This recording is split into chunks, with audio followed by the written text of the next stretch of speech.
Welcome to Shut Up and Say Something. I am your host and creator of the show, Deedre Daniel. This podcast is all about how to live a fascinating life, and we're learning how to do that one interesting conversation at a time.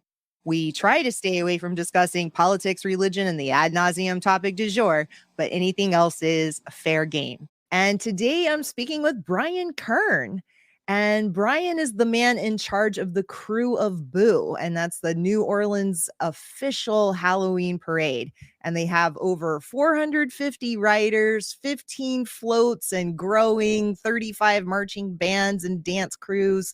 And, you know, the Krewe of Boo has continued to grow, and it's grown from a single parade into a weekend full of events.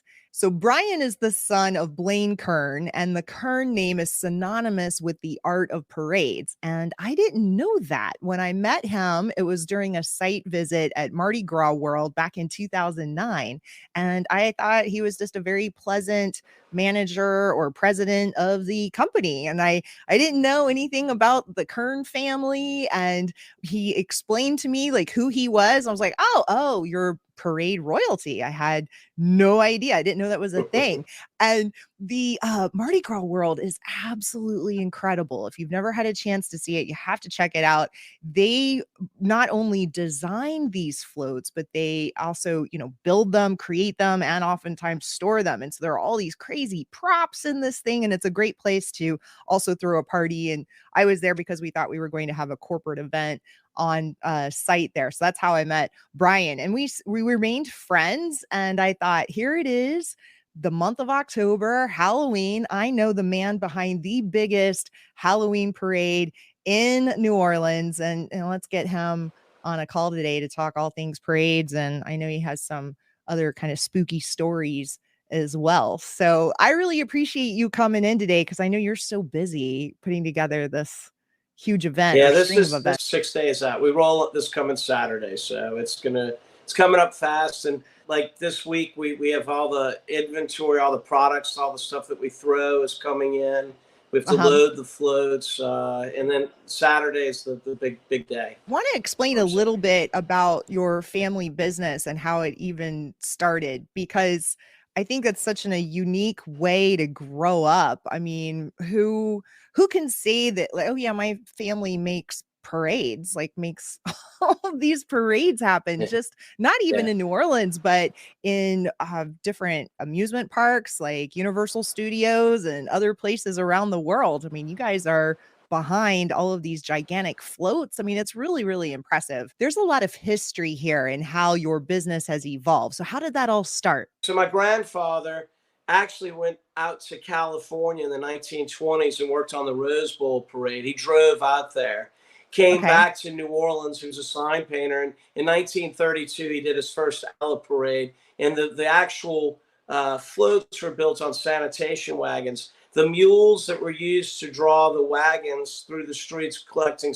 all the trash and all were the same ones used to pull the floats. So they worked in teams. So they built that first parade. These floats only held like 10 people on them. And so my dad grew up working in that business. And then when he got back from World War II in 1947, he was a painter, an artist, and he was looking for work. And Dr. LaRocca, who was a captain of the Krewe of Allah, he had a hospital in Algiers, and he asked my dad to paint a mural, The History of Medicine, to help pay for my grandmother's medical costs. So my dad painted this mural, The History of Medicine, and Dr. LaRocca liked his work so much, he offered him the contract to build the Allah float. So in 1947, my dad did his first Mardi Gras parade, the Krewe of Allah, with my grandfather kind of backing him up, and then the business, kind of took off from that point forward, It exploded from there. Yeah. And that warehouse is gigantic. How big is that? We have throughout the city of New Orleans, we have warehouses throughout the town.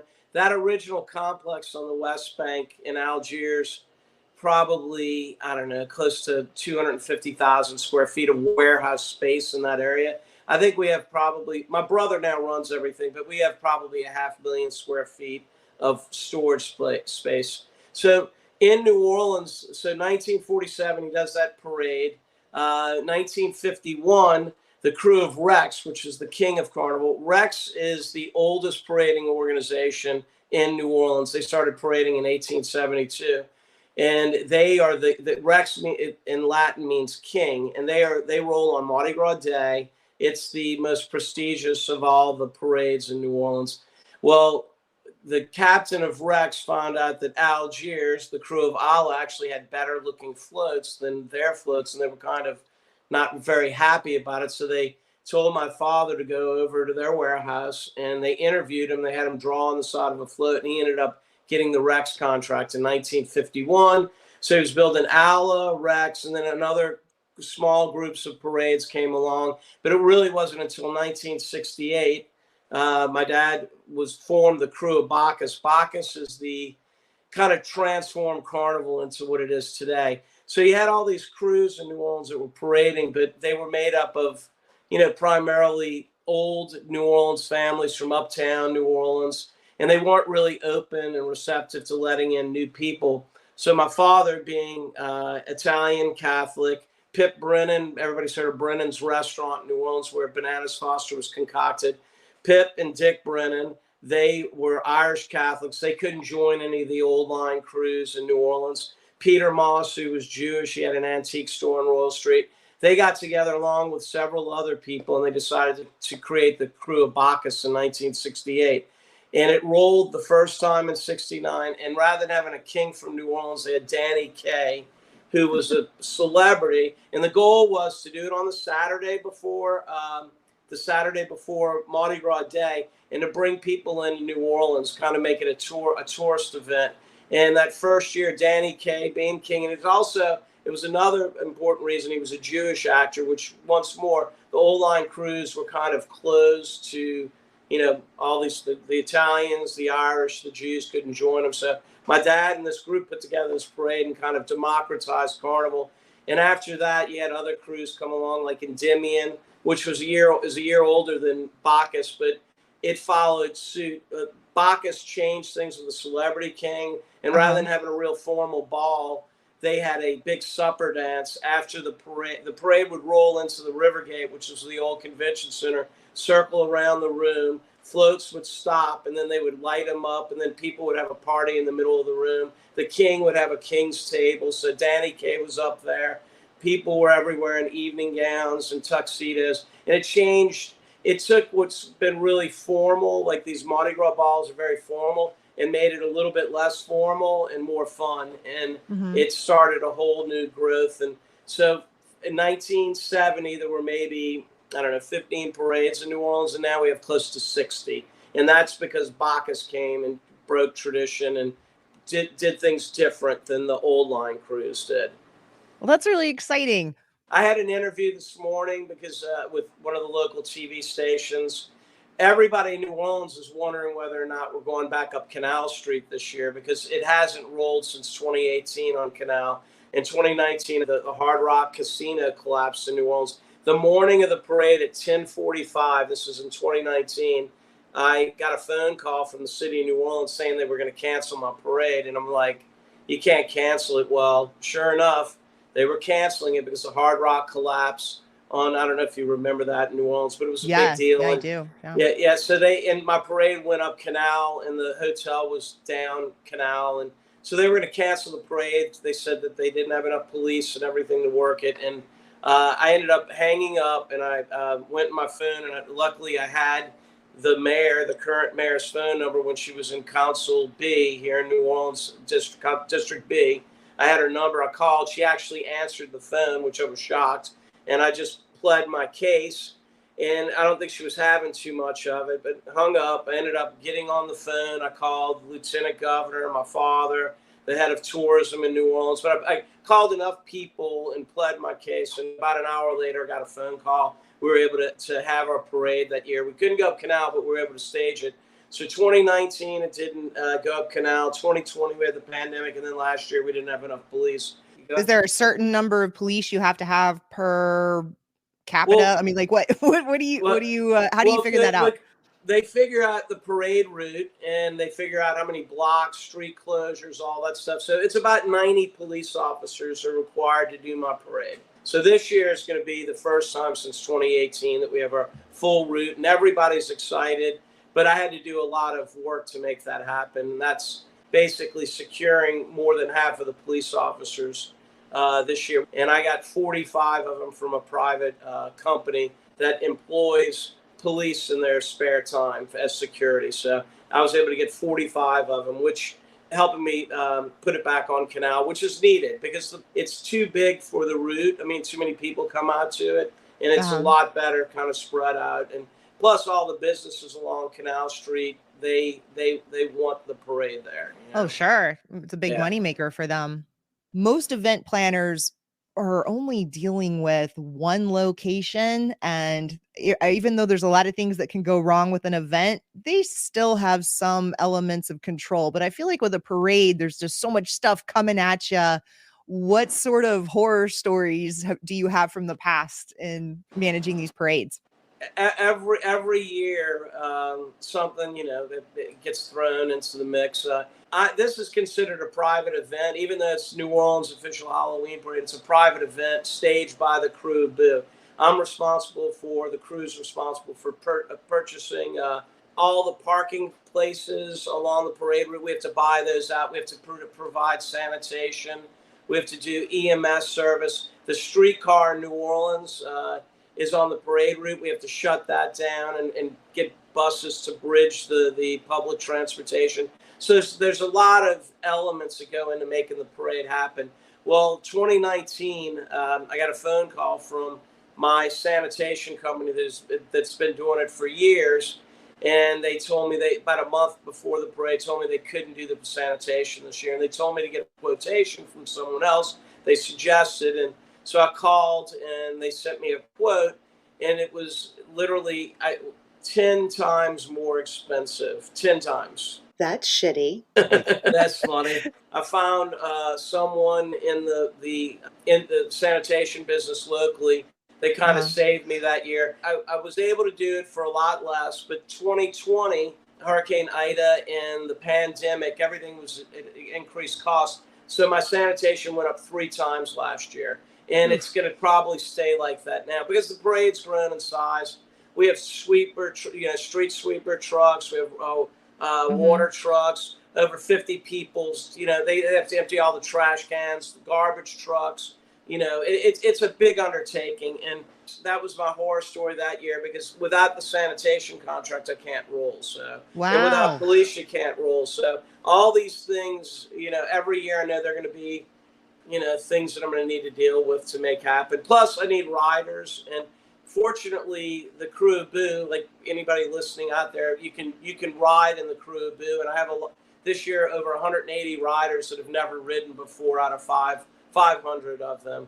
So 100, so people come in from all over the country. They make a weekend of it. We've now created a full weekend of events. When I first did it, it was just a parade. Now, on Friday, October 21st, is coming Friday, we have a luncheon at House of Blues. We'll have about 200 people there. That's where it's called our Royal Luncheon. And we'll have our king this year. It's Dickie Brennan of the Brennan family. Dickie has 4 restaurants in town, but the Brennan family has over 24 restaurants in New Orleans, including world famous Brennan's on Royal and Commander's Palace. Commander's Palace is known for, it was a training ground for Emeril Lagasse worked there, Chef Paul Prudhomme, all the great New Orleans chefs. A lot of them got their start working at a Brennan's restaurant. I lived in Dallas for a while, and several chefs in Dallas that are successful started at a Brennan restaurant. They run a tight ship, great restaurant. So Dickie's our king this year.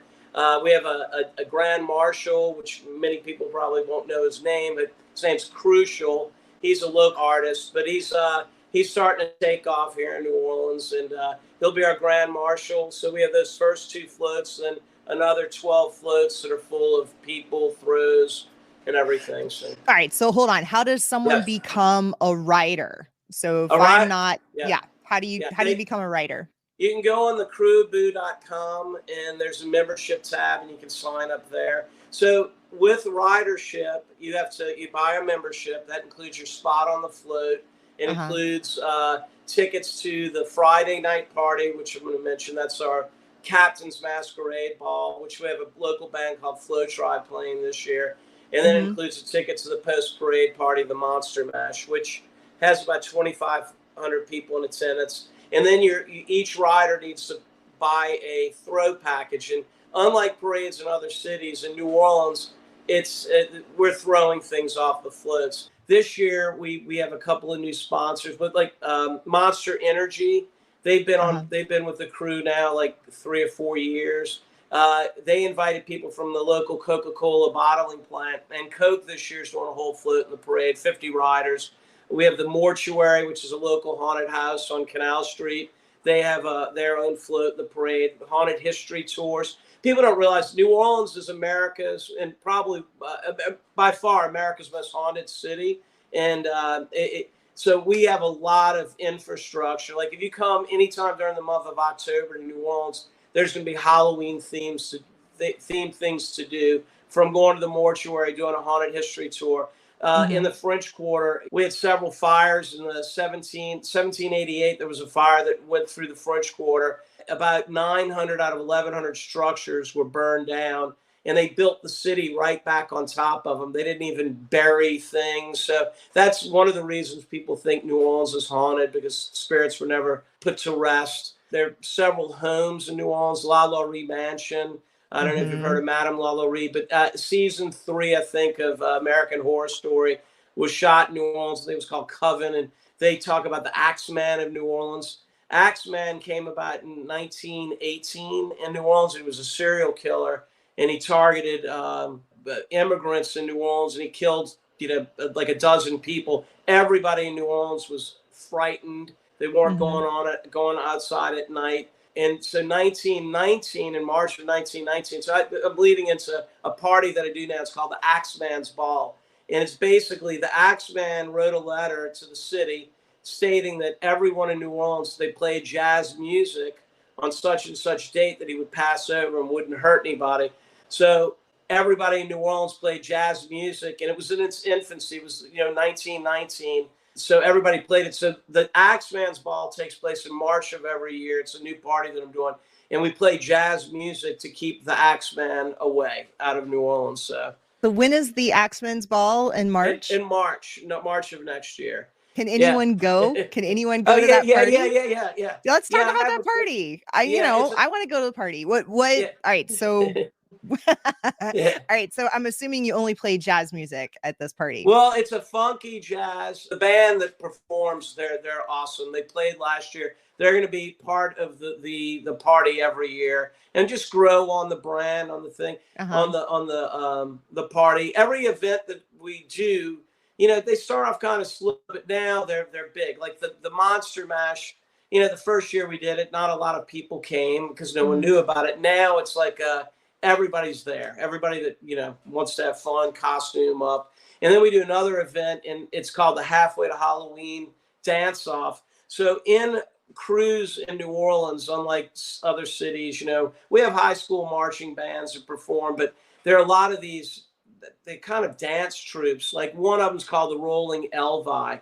And it's all older guys wearing Elvis wigs, and they ride on scooters through the streets. They're all dressed up like that. There's 150 of them on scooters, and that's one of the groups. And they have Elvis music playing. There's another one called the Muffaladas. They're dressed up like 50s waitresses, and they cruise through the streets of New Orleans. And we have the they're tap dancers. So all these different groups, they participate in the parade, and they give it you have the floats, and you have the marching groups in between the floats.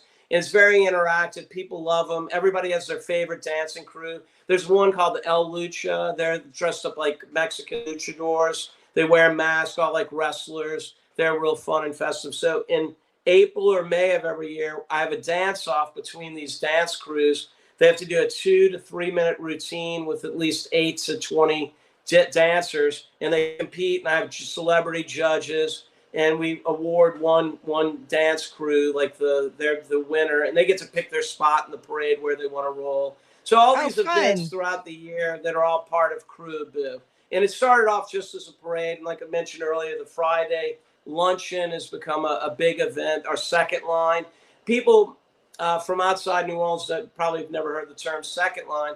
The second line parade is normally you have your first line, the parade itself, and then people would congregate and form a second line and kind of follow the parade along on the opposite side of the street. Well, second lines in New Orleans are used anytime someone famous passes away. They do a second line parade with a brass band leading the way, and they'll march through the city. So we're going to second line from House of Blues to Pat O'Brien's. Pat O'Brien's is world famous for the Hurricane cocktail. And we have a party there from 3 to 6. And then later on, we have our Captain's Masquerade Ball, which will take place from 7-11 on Friday.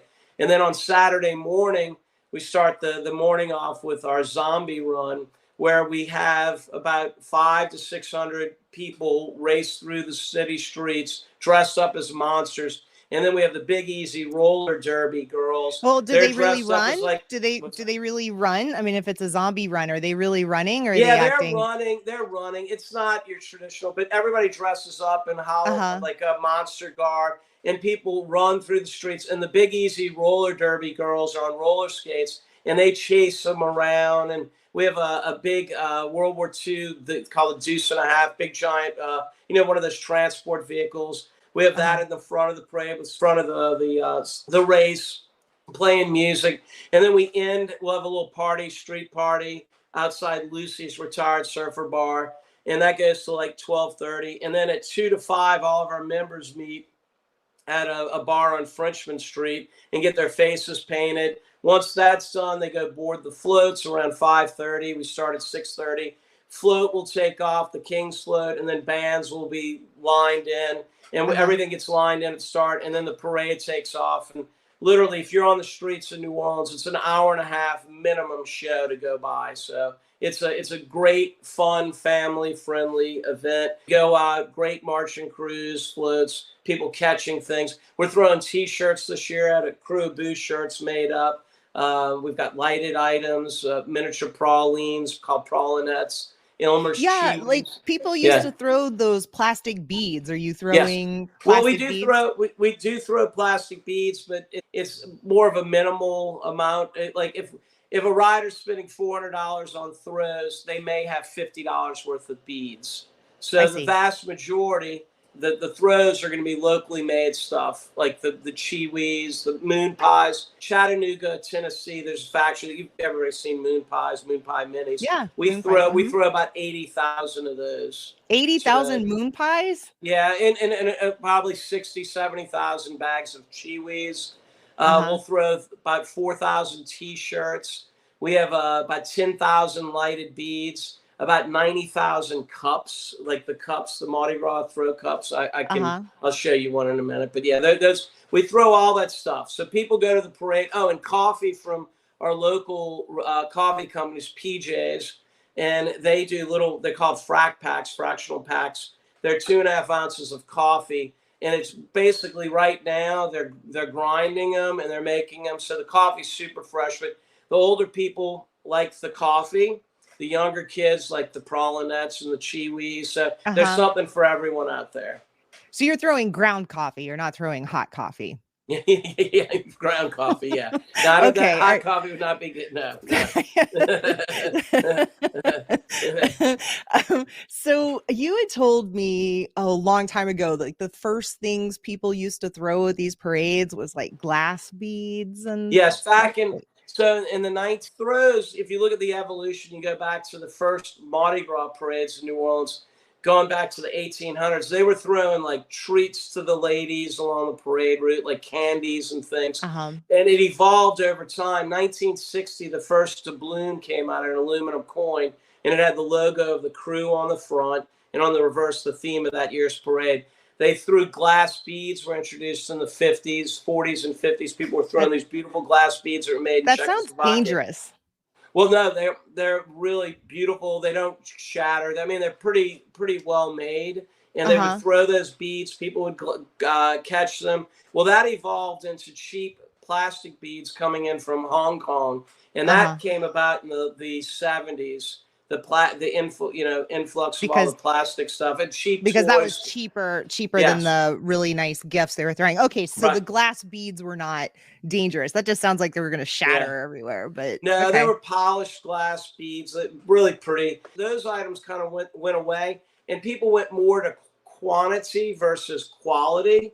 And things kind of went down. So with the Krewe of Boo, my goal in 2013, bringing it back, I'd been at a parade earlier that year, and I'm just looking at all the beads. Nobody's even picking up the beads anymore. They just hit the ground. Nobody cares for them. I decided I wanted to do something to try to be more local and throw more things made in New Orleans. And that's what I've been doing since then. And more crews are starting to follow suit with it. I think it's important. I'd rather go to a parade and catch 2 or 3 nice things rather than 100 beads that I don't need, So people need to change their mindset and go to the parade and know that you'd rather catch a few quality items than a bunch of stuff that you don't really need. Carnival, okay, here's another thing, explain the terminology. Carnival season begins every year on 12th night, which is 12 nights after Christmas. That's January 6th. That is the beginning of Carnival season. That's when the 3 wise men visited Jesus and all. And so that day marks the beginning of Carnival season. It goes from that day, January 6th, to Mardi Gras Day. Mardi Gras Day is always the day before Ash Wednesday. Ash Wednesday marks the beginning of Lent. And Lent is always determined by the first full moon in spring and Easter Sunday and all that. So Carnival can go from January 6th to early February all the way into March. So it can be anywhere from like 30-something days to 60-something days in Lent. During that period of time, there's about 60 parades that take place in New Orleans during that Carnival season and another 150 Mardi Gras balls. And the balls are going to be parties, where they introduce a king, queen, and royalty. So in New Orleans, we have one king that rules over all. That's the Krewe of Rex. But then you have 150 kings and queens in New Orleans during any carnival season. So someone's able to ride in your parade if they buy a membership. Are they able to ride on floats during the carnival season? Yeah, it depends on the crew. There are several crews that you can join and ride. You just have to do a search online. But like the Krewe of Orpheus is probably, I would say, the best co-ed parade to ride in Carnival. One of the best. It's the Monday night before Mardi Gras, and it was founded by Harry Connick Jr. In 1993, he was 25 years old. The Krewe of Bacchus was 25 years old, and they made Harry the king. He rode that year. He had such a great time that he wanted to form his own carnival crew. He approached my father, who was like an uncle to him, and he said, Mr. Kern, Blame, whatever, I want to do a parade. My dad put together a plan to build floats. And so in 1994, the Krewe of Orpheus was born, and Harry was the captain of it. He invited celebrities in to ride in it. And they have about, 1,500 members, and it's co-ed. And I'd say more than half the ridership comes from outside New Orleans, and they ride in the Krewe of Orpheus. And there's other parades that you can ride in. But that's so Krewe of Orpheus can be very expensive. It's a 6+ mile parade route. You need more throws on it. So the carnival parades, you're going to be all in. It's going to be several $1,000s. Whereas Krewe of Boo, for about $1,000, you can experience a parade. And that's one of the nice things. You're not on the float for 5 or 6 hours. You're only on it for 3 hours. How do you use the bathroom if you're on one of those floats? We have toilets on the floats. There's there's 2 levels on the big super floats. You may have 2 bathrooms or 4 bathrooms on the float, but yes, they're porta potties. And of course, after the parade, they need to be cleaned out and disinfected and all that stuff. So as far as parades go and attending a parade, is it better to be a spectator or be on the float? That's a good question. I personally, I like both. It just depends how you're watching the parade. It depends how you're riding. In my parade, I like to describe to people, I think it's far more fun to be on the float. I have a DJ playing music. Everybody's in costume. It's like the most exclusive nightclub on planet Earth that night. There's nobody having more fun than the people riding on my float. So we're throwing stuff, and the crowds are astronomical. I mean, they're 20, 30 deep, the whole parade route. Everybody's screaming. And during Mardi Gras, the catch saying is "Throw me something, mister." Throw me something, mister. But for Krewe boots, throw me something, monster. So it would change. Oh, monster. Yeah. So where is the best place to watch a parade in New Orleans? You have to have the inside scoop. I personally, for my parade, I like, believe it or not, before the parade starts, I like where the floats line up and all the marching crews are there. And it's pretty amazing, the energy level before the parade, everybody getting ready and just everybody's happy. And of course, the parade takes off. It's fine to watch along the parade route. We have balcony events that people can buy tickets to, which keep you out of the crowd, and food, drink, and all that. But anywhere along the parade route is going to be fine. In New Orleans, people are very, nice at parades. If a child's, watching the parade and an adult catches something, they'll give it to the kid usually, So everybody, we're pretty good at doing parades here. That's why we've been doing them so long, Brian, don't get mad at me about what I'm getting ready to say. Yeah. I've always thought parades are a little strange. I mean, this whole concept of people walking down the street and other people standing on the sidewalk watching that. Yeah. Where did that even start, and what is the appeal behind it? What do you think people like about it so much? Well, it's a show. It's basically a show. People watch their TVs for, a show for an hour and a half. The nice thing about a parade is families, adults, whatever, just everybody's excited. Like right now, the talk around town, all the marching crews, everybody's excited about this coming weekend. They want to go out there. So they'll make a day of it. They'll come out to the quarter, spend the day in the quarter, eat dinner, and then come to the parade, watch it. And it's an hour and a half spectacle, unlike anything you've ever seen before. All these marching crews and their elaborate costumes, their dance moves, the music, the floats, the artwork, the props. It's just fun for the family. And the best thing about it, if you're a spectator, it doesn't cost you anything. You're literally you're out there and you're leaving with more than you came with. So yeah. Where do you think the first parade came from? Do you know? I mean, I'm sure it dates back to troops coming back. Like if you look at in Rome, ancient Rome, when Caesar came back, everybody greeted the troops when they came in. Those were early parades, styles of parades. Yeah. Parades have always been around to honor the military, or they're part of culture. It's a way of showing people come out to greet people, especially like it's just part of tradition. And parades, I think, have evolved into that. Everybody, I don't know. I mean, you think but everybody loves a parade. Most people. No, I know. Hold on. I was just about to say, I love parades. Yeah. It's just when I sit there and think about it, like, this is kind of bizarre, right? Like we're staring at people walking down the street and we're so excited about it, but they're not just walking down the street. They're definitely performing. Yeah.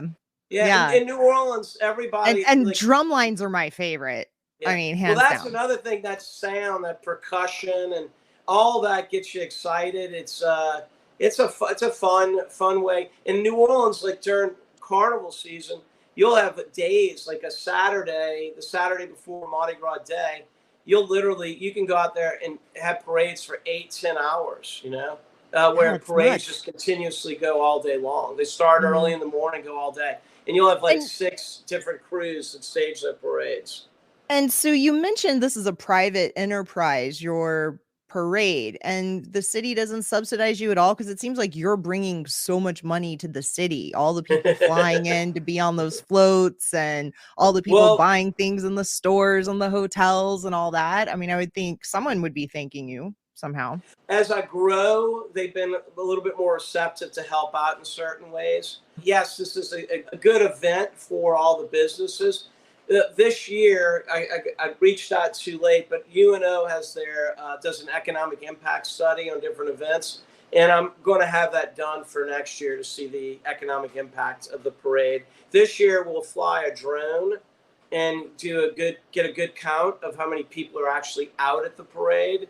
So we'll record the crowd. There's also a device that reads MEID numbers off of phones you can rent that will give you an estimation on how many people are there.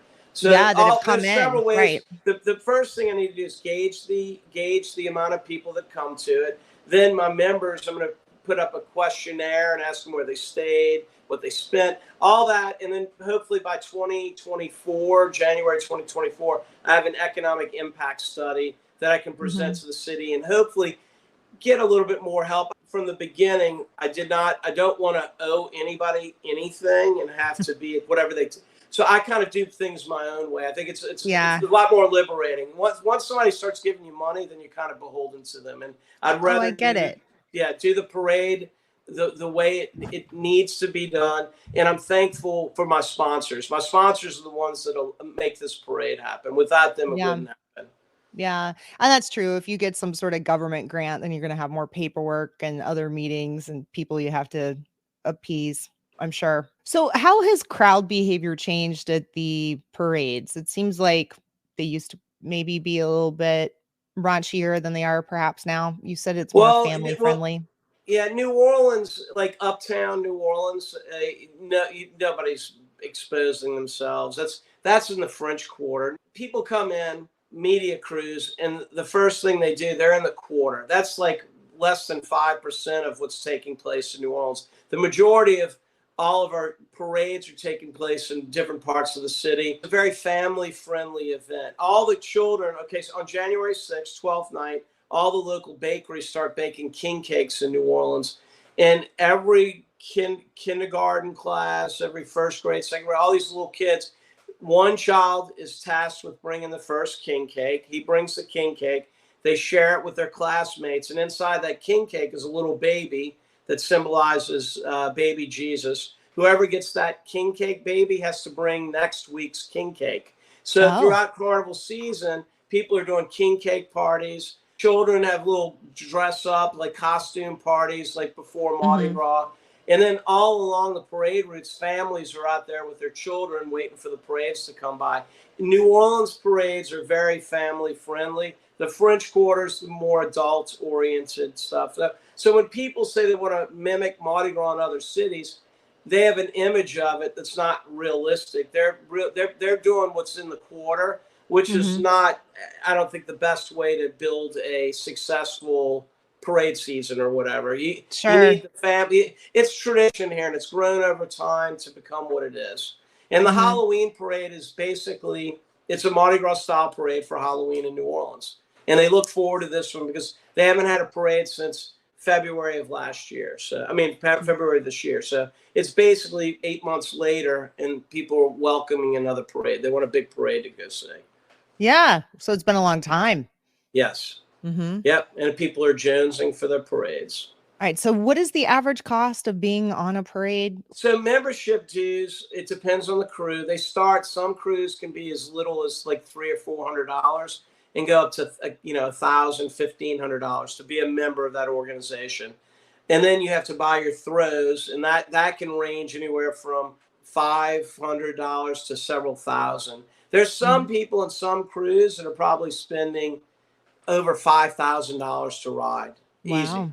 Yeah. So they look forward to every year. And then Endymion, for instance, which rolls on the Saturday before Mardi Gras every year, they have a big party at the Superdome. They have over 20,000 people in formal attire. And they have big name acts that play there, like Journey, I don't know, different bands, all different music. Like they had Tom Jones one year, they Kiss, So people go to this party, the parade rolls through the Superdome, the floats go out, some stay in there, and it goes till like 5 or 6 in the morning. And people are just having a great time listening to music, and it's, fun evening. So I love that.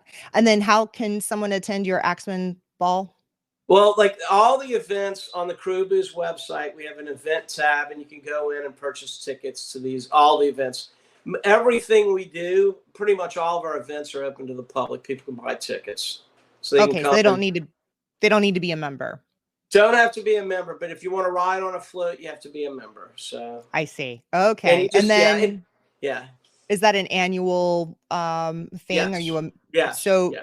No, I mean, what I'm saying is it expected that you're going to be a member for the next decade or more? Or well, it depends. So I have people that have ridden from out of town. They come back every year and they bring more people with them. Then I have some people like they're celebrating an anniversary. The wife loves or the husband loves Halloween, and they want to come to New Orleans and celebrate. So they may do, it's a bucket list item. But I would say every year, like this year, we have over 180 new riders that have never ridden before. Out of that 80, I'm hoping to retain at least half of them. and I'll probably lose some. And I'll lose some of my other members. Like this year, someone had a wedding in the family and they couldn't attend, but they'll be back next year. So it all evens out. As long as we're riding with 500 plus people, things work, which you have to work on and make happen. But I know next year, I have no doubt in my mind that we'll hit the 600 mark and I'll be able to close membership. There were a couple of companies, local liquor brands, not local liquor brands, but liquor companies that wanted to put some brands in. They'll be in next year. So, and they use this to entertain clients, bartenders that serve their products. And people now see it as a great way, great value, really have a fun time and build their brand up. Why do you cap it at 600? Wouldn't you just add more floats and make the parade bigger? My goal has always been to hit 600. I could go larger, but here's another thing. I don't want to be too big of a parade. It needs to be manageable because once again, I'm paying for all this.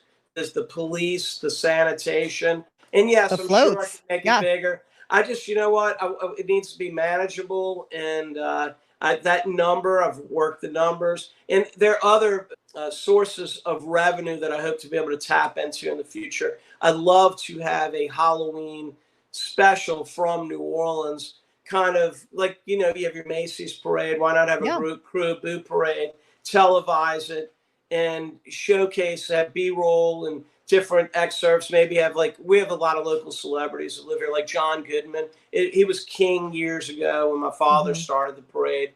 And it'd be great to have him maybe go on a haunted history tour, promote a haunted history, the haunted history tour of Pat O'Brien's. Just put a piece together, like a tourism piece that promotes why New Orleans is America's most haunted city. But every year have musical entertainment and put something together, be like an hour and a half long show.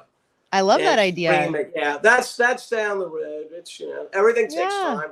You have to have a goal. And if that happens, and you have the television, and you're doing something to promote the city, that all helps. Do you find that your members then have become friends with each other, and then they look forward to this annual reunion? Yeah, that's the goal, is to build some type of camaraderie between the people that ride on the floats. So I try to place new members with people that have ridden before. It's, you go through everything and make sure everything kind of works. Some people, rode last year. They didn't like the group they were with, so I moved them to another spot. It's draining, actually. It's running an event, I'm sure. It's sort of like seating at a wedding. It's actually, there's nothing worse than weddings. I'm sorry, I can't even.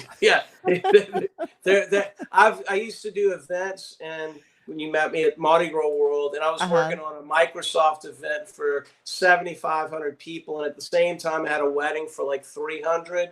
Microsoft is spending X, and the wedding is probably 1/20th of the X that Microsoft, but I spent probably 2 times as much time on the wedding, and still nobody was happy. So it's too many emotions. Yeah, and after that, we had a girl that was in charge of weddings. After that, we were getting more and more of them, and I'm not the wedding guy. I'm not gonna. Not good at that. Yeah.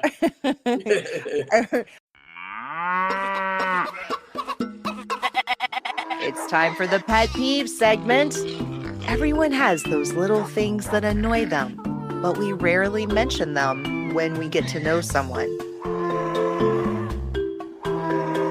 What are your pet peeves? Pet peeves. Besides weddings. Another one of my side jobs. I work in the movie industry from time to time. I'm a driver. During the pandemic, I had a Class B. I went during the pandemic to a truck driving school here in New Orleans, and I got my Class A CDL so I could drive in the movies.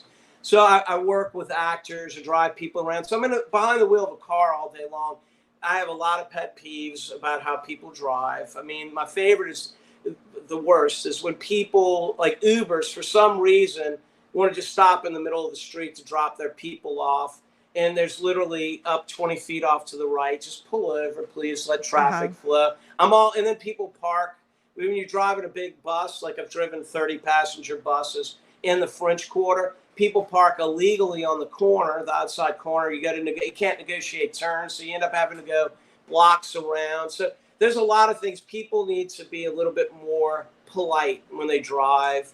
And on the highway, there's a fast lane, there's a slow lane. Don't just sit. I bet you there's some people that have literally driven from New Orleans, like Atlanta, just in the left lane the whole way going 55, you know? You got move over, please. I lived in Europe for a while, and they have it down pat. All the paid highways, and everybody, if a car is coming up behind you, you're moving over. You're letting that car go. I just wish people, drove a little bit nicer, you know. And right now, with the lack of police in every city, I'm sure across America, people are taking advantage of breaking a lot of traffic laws right now. And here's the deal. We know that we're short police. We know that they're overwhelmed. It would be nice if people just did things a little bit nicer and followed the rules more, because we know we have a shortage of police. We have a great opportunity right now. We're kind of self-policing ourselves, and we're not doing a very good job at it. Yeah, no, I agree. What were you afraid of as a child? And what are you afraid of now? I grew up, I loved watching horror movies. And I remember as a child watching The Creature from the Black Lagoon. I probably should not have watched it because, of course, all the waterways in Louisiana, you know, are like dark, murky. But I was on our fishing boat one time and had a life vest on. That life vest had been sitting in the front in the anchor well for a long time. And I fell off the boat, and rather than floating, it was rotten. So I kind of sank, and my father and my next door neighbor had to jump in to kind of rescue me. But I never really liked the water a whole lot. I had a fear of it. I don't like dark water, murky water. So when my kids were younger, I knew it was very important that they didn't have the same fears that I have. So I put them at swimming at a young age. And all three of my kids are very good swimmers. My oldest lives in Houston. I've got a grandson who lives there. But my middle child joined the Air Force, and he's doing TAC P, and he's doing his final training right now in Las Vegas. But part of the training was a lot of extensive water stuff. And if he wasn't able to complete that or not have the fear of it, he wouldn't be able to do what he's doing now. But I'm still, to this day, I do not like dark water. I don't like swimming in it. I like crystal clear, you know, Caribbean water, blue water where you can see the bottom and stuff. I just don't. I don't like the brown, murky water. Oh, I'm with you. I need to know what's in there. Yes, completely. Yeah. As a kid, I loved horror movies. My aunt, my father's sister, bought me a book, The Encyclopedia of Monsters, and I would go through there looking at it. It all fits in with Halloween too. So sure. Yeah, it does. What I'm doing now. Rounding this out on a positive note, what are you looking forward to in the future? Well, I'm looking forward to Sunday after the parade's over.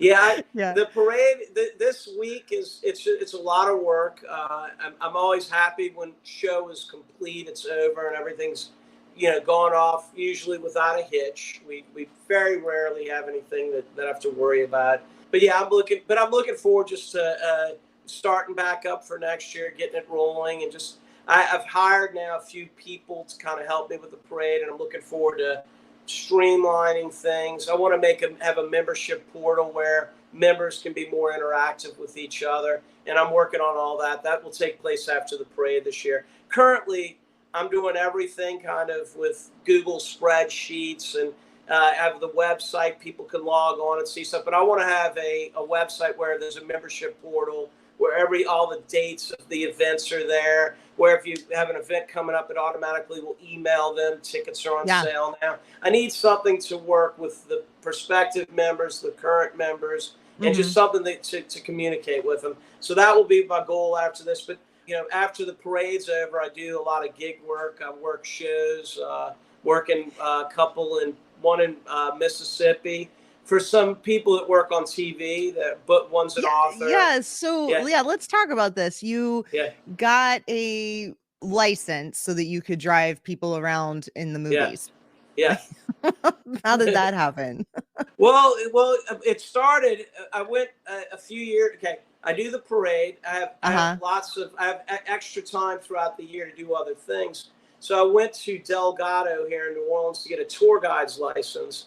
And the class met January through May every Monday night, 3-hour class. And we'd have a guest speaker that would talk on a topic. And so I ended up getting a tour guide's license, and I started driving the 30-passenger buses and doing tours. And I like it, but I don't really, like I mentioned earlier, driving in the French Quarter can be kind of frustrating. You're picking up from the multiple hotels. Well, that led to, I told one of my buddies who works in the movie industry, he's a caterer, and he's got like 8 rigs that do food all over the country. He goes, man, you got to go meet the guys that, the drivers, the Teamsters Union here in New Orleans. And so he introduced me to someone, and I got on with Ben Affleck's first film, his film here in New Orleans. It's called Deep Water. The director was, I think it's Adrian Lin. He did Flashdance, Fatal Attraction. Well, I worked on that movie, and I drove the producer around, and I liked it. It's long hours, but you get paid well. They feed you. That's another thing. You don't literally for 2 months on that film, you don't have to buy any food. They have so much food on set, and you eat. They give you a car and all that. So I enjoyed it, and I can do other things while I'm waiting. You can get in your car, you can do other work. I can work on my parade. So it gives you a lot of flexibility, but you have to be there. You have to show up every day on time. You have to, so you never call in sick. The second you call in sick, they'll fill. There's people dying to do that. I bet. Jobs. Okay, so I met this woman who was driving a limo, and she said that her side hustle, she was a travel agent, and so she got all this work done sitting in the parking lot waiting for the people that she needed to take to the next stop. She was like, oh, yeah, it's not really a side hustle, it's almost like a hustle. It's like another full-time job she was able to manage just because of all the wait time. Well, that's great. It works well. I do the license I've got a tour guide's license, so I keep that active. And one of my big sponsors is Haunted History Tours. And every now and then the holidays come up and somebody can't work. And if I'm here in town, and I don't care if it's Christmas or whatever, Easter Sunday, if I'm here and I'm not with my children, my kids all live in Texas. So if I'm not with them, I'll go do a tour just to help my buddy out if he's in a jam. But driving, I enjoy the driving, the movies. I'll probably end up doing that, sometime in the future, picking 1 or 2 movies throughout the year. My buddy, my co-captain in the Krewe of Boo, he was a book manager for a national television host. I'll mention his name. It's Greg Gutfeld. Do you know who he is? Greg Gutfeld. Well, he's got the #1. People don't even realize #1 nighttime television show, bigger than Kimmel and all the other ones. He's touring right now. I worked up in Foxwoods Casino up in Connecticut. He sold almost the venue. I think holds 3,900 people. He sold it out, and it's basically he just talks. There's some comedians that open up, and it's all current. It's the stuff, the taboo stuff we're not supposed to talk about on here. It's political stuff, but it's the shows are good. They're entertaining, and I work those in different cities. And the other guy is Brian Kern. He's an author. He's written 6 books. 8 books total. 6 of them are on presidents and their impact on America. And his first book that he wrote was about George Washington. Have you ever seen the series called Turn? It was about the secret spy ring that infiltrated the British Army. That's a true story, and he's written this book on Washington and how that spy ring changed the outcome of the American Revolution. He did another book on Andrew Jackson and the Battle of New Orleans. Another one was Sam Houston. After the Alamo, the defeat at the Alamo, the Texas Avengers went and sought out, the Mexican army. But all these books are historic, and he does tours, and so I help out with those. I do the people do like a VIP meet and greet, and I'll sell the books and all that stuff. So. Okay, so you do the author tour? I help my buddy just managing things.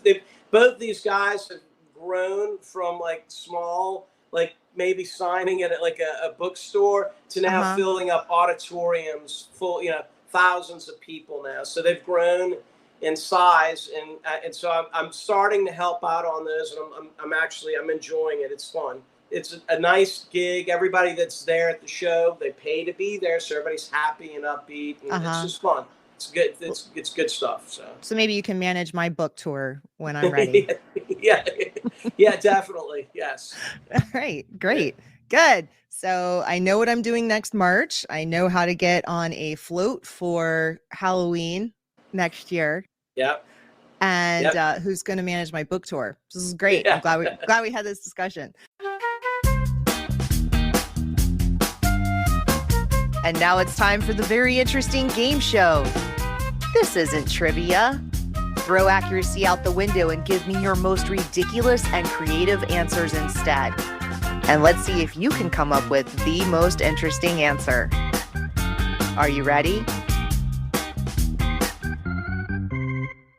And these questions are from the Halloween edition. So number 1, what do zombies do for fun when they're not busy hunting for food or eating? Well, this is a good opportunity to plug my zombie run. They come to New Orleans, they enter the zombie run, they run through downtown, the warehouse district in New Orleans, and then have a party afterwards that leads up to the Halloween parade in New Orleans. That's what zombies do for fun. Actually, you know what they do? They sit around in a room. You ever watch I don't know, The Walking Dead? The zombies, until they hear any noise, they just stand around. I don't think they're doing anything for fun. They're kind of, no, they're not doing anything for fun. I disagree. I think the depiction of the movies is wrong. And I think the zombies are really offended by it. Yes, they're not just lounging around listlessly waiting for a sound flesh to walk by. Yeah. Well, they go into a catatonic state, I guess, to reserve their what little power they have, unless they get, I don't know. Yeah, but my zombies, the ones they come and enter the zombie run. They're going to come here to New Orleans and run in the zombie run. So, all right. Someone I spoke with on the last episode, her name is Beth Ziesness, and she's a tech guru. And her answer for this question was Zombies Run, but it was an app.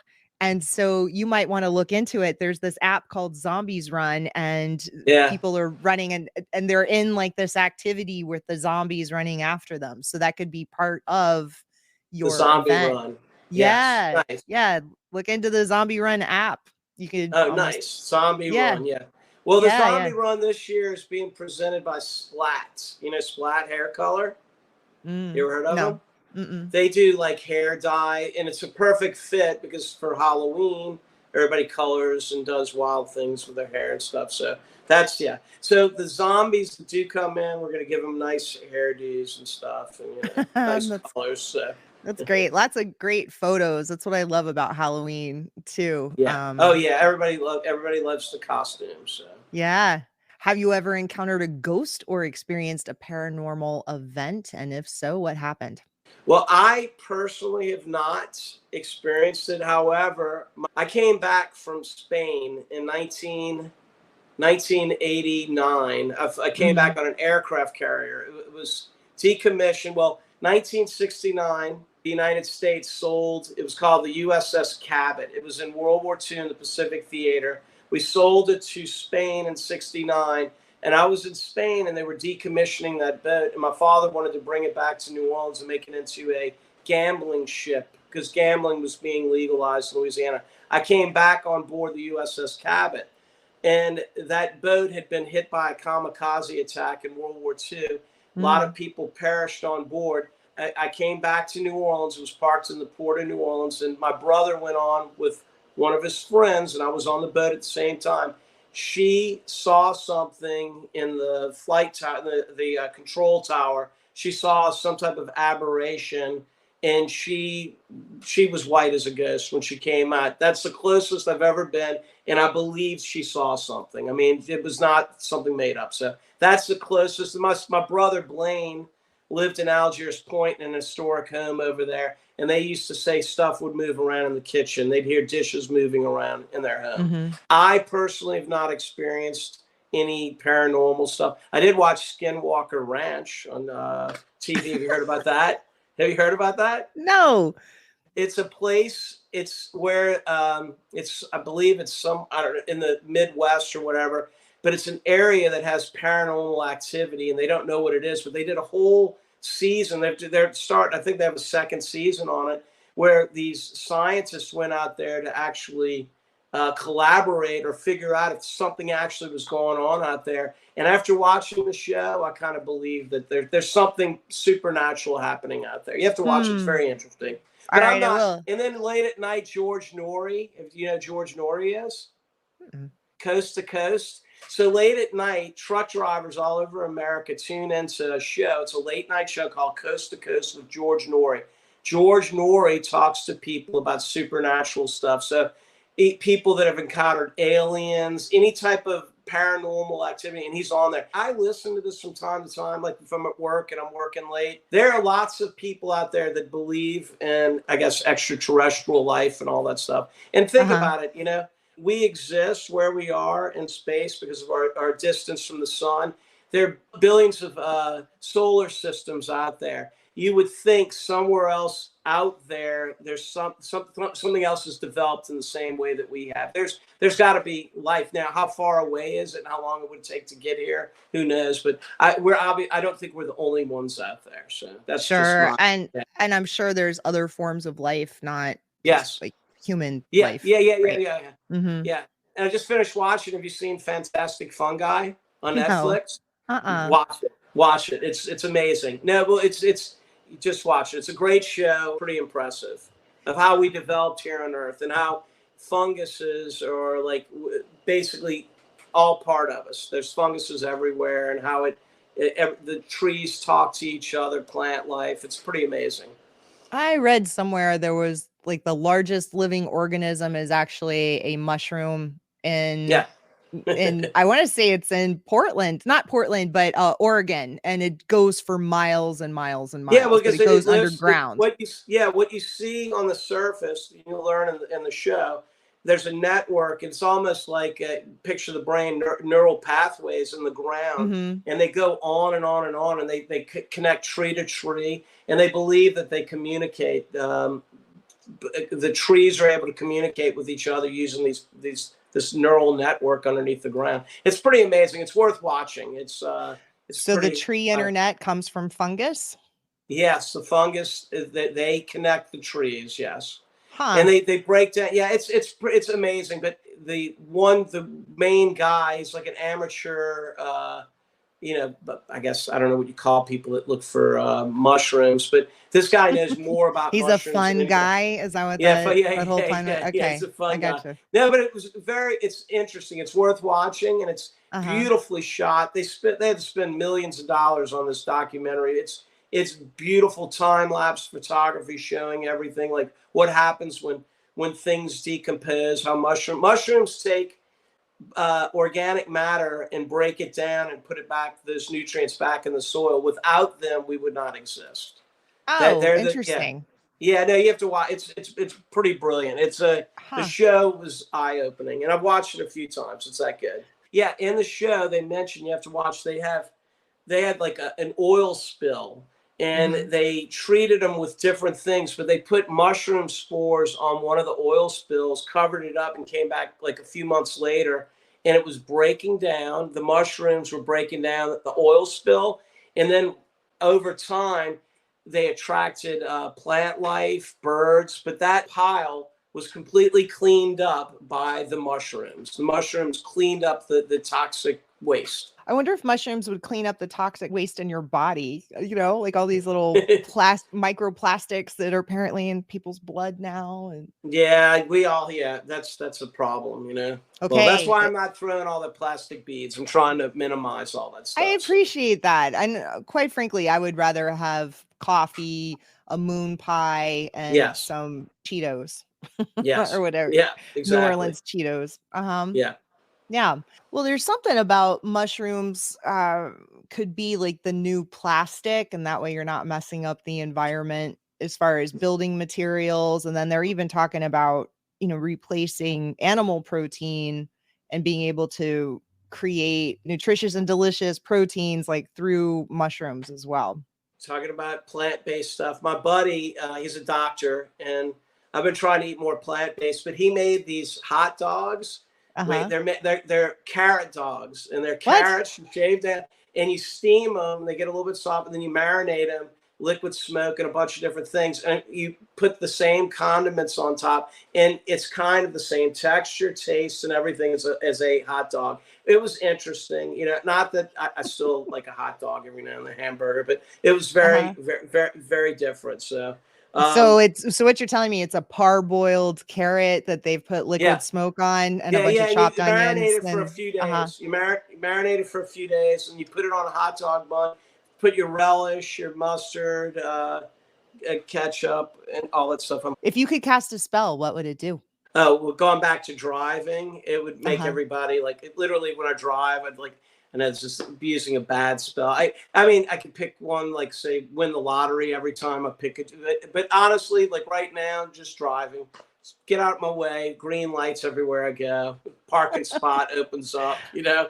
Oh, I like it. Okay. Yeah. All right. Yeah. Next question. The ceilings of front porches are painted haint blue to prevent evil spirits from entering the home.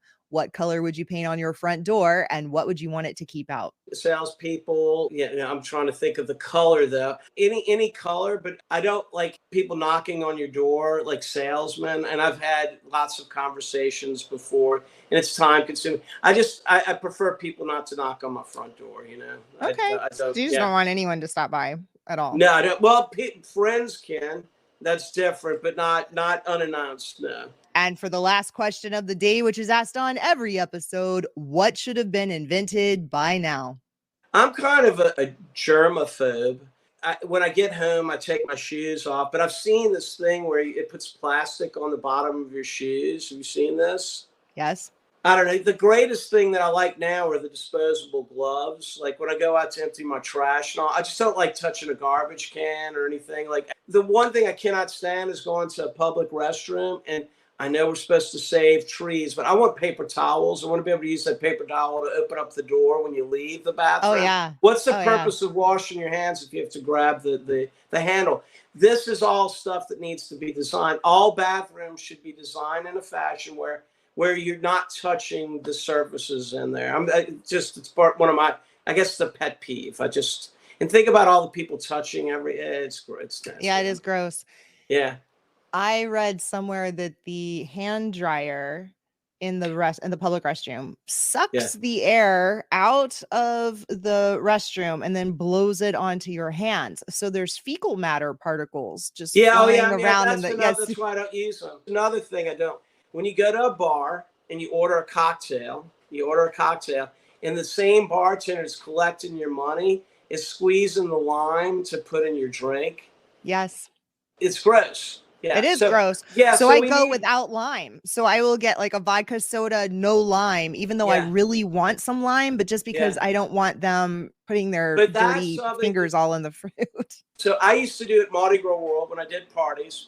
I'd always have people collect. You'd have a table where cash was exchanged, and then you'd have the coupons wherever they were. They'd come up to the bartender. Bartender would never touch them. They'd look at them, count them, and have them drop them in a cup. My bartenders only touched the stuff that was on the bar, you know. That's nice. I like that. Like it a lot. Yeah. Yeah, you don't want your bartenders touching cash. Yet every bartender's and they should have wash basins behind every bar where you can Yeah. Well, there's certain cocktails I won't order because I'll watch the way the bartender is managing everything else. And so let's say they're touching their cell phone, which is disgusting. So they're touching their cell phone over and over again.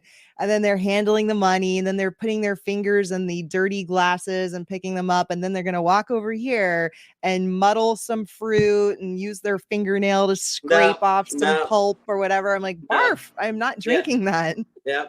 Well, I have just this phone right here. This case comes off like once a day, gets washed. I have a little alcohol bottle. I wipe the phone down, and then I spray it with alcohol, let it soak, and then wipe it down, and it's fine. It's clean. Once a day.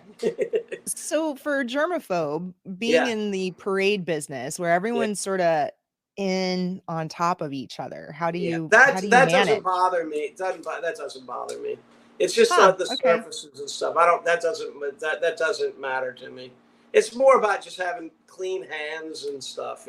I worked in catering for years, and like if I cook at home, I'm washing my hands constantly. I have someone said it was like Hannibal Lecter with all my white towels. Everything was like all perfect. I've got stacks of white towels that I used to clean with, and you got to have a clean kitchen, It sounds like what you want is some sort of coating on your hands that's antibacterial that would allow you to touch surfaces. So it's not a glove, but it sounds like you want some sort of instant film on your hands so that you can touch handles. Better yet, if you work in the service industry, there's a coating that goes on your hands that will let you know if they need to be washed or something. Like it will tell you something that if you work in hospitality, you can immediately look and tell whether or not that person's hands are clean. Some type of something, yeah, like a UV light or something where they have to actually at the bar. There's a quick, you use UV light to disinfect things. There's a way for them to disinfect their hands quickly without like putting it under, and it will kill all the germs. I love that. I like that a lot. Mm-hmm. I think there may be there's something to that. I think so too. Yeah. And how would it happen? I don't know. But I mean, the UV light is used to kill things. Like I have the Sonicare toothbrush, and you put your toothbrush out and you hit the little button, and the blue light, the UV light, kills the germs. There's got to be something you could use in the service industry that'd be a quick, without kill all the bacteria, whatever germs on your hands and stuff. Yes. Years ago, when I was a little girl, they were trying to teach us proper teeth brushing, and they would give us these tablets that I'm sure caused cancer because I don't see them give them to kids anymore. But yes, the red tablets. Yeah, of course that red dye. They don't have those anymore. I don't know why they don't do that anymore, but that worked. It would let kids know where to focus their brushing and all. Yeah. Well, it's probably that red dye, right? Remember how the red M&Ms were bad for you? So it's probably the same red. They should have that for your hands where it just sort of lights up. So you're like, oh, that's where you got some nasty stuff right there on your hands. I've worked in a lot of restaurants in New Orleans. I know I know for one thing, if you go into a Brennan restaurant, they're very well maintained. They do a great job. So, well, there you have it, folks. You need to go to one of the Brennan restaurants. Thanks, Brian. How can people get in touch with you? Well, KreweofBoo.com. My email, there's info@Krewe, spelled KREWE, of ofboo.com, BOO.com. Krewe of Boo. info@KreweofBoo.com. You can send me an email. And go through the website if they're interested in joining or learning about the events or the history of the parade. Yeah, if you come to New Orleans, tell them to reach out, maybe doing a tour, they can join in. Yeah, well, I'm definitely going to have to make it out there next year, for sure. Yeah, it's fun. It's next year. It's going to be on Saturday, October 21st. All right. Okay, folks, until next time, be interesting.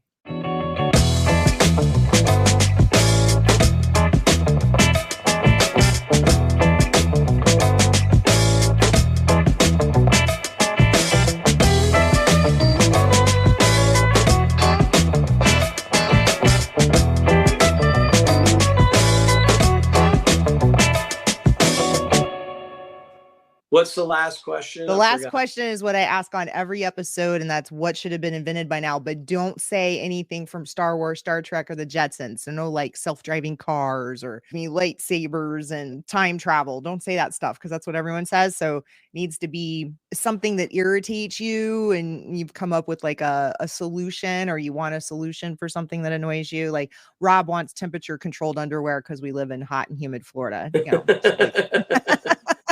That's funny. Yeah, that's good.